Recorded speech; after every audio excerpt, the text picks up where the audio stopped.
This is a birthday card from myself. This is my self-portrait. The mechanism is quite simple.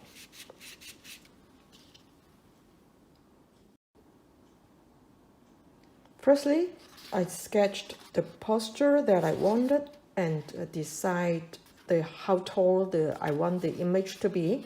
But then I found that I had to spare some more space up on top here for the pull strip.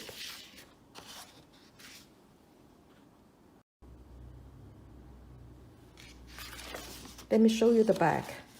There's a pull strip here and two sleeves here to fix the position of the pull strip, but it can move horizontally.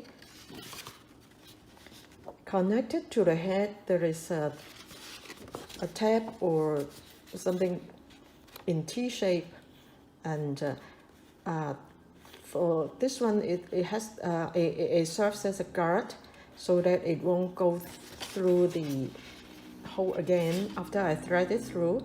And there is also another hole here, and this long stick passes through the hole in the pull strip.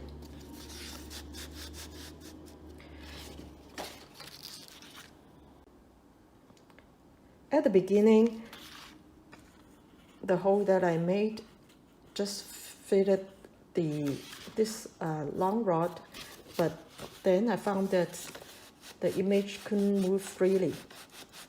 So I widened it by about 2 mm. And for this dummy, it's a whole image, but in fact here it's divided like this. And there's also another T-shaped mechanism that passes through, thread through the hole on the lower part of the body, and also here. That's about it of my sharing today. Thanks for watching. Bye.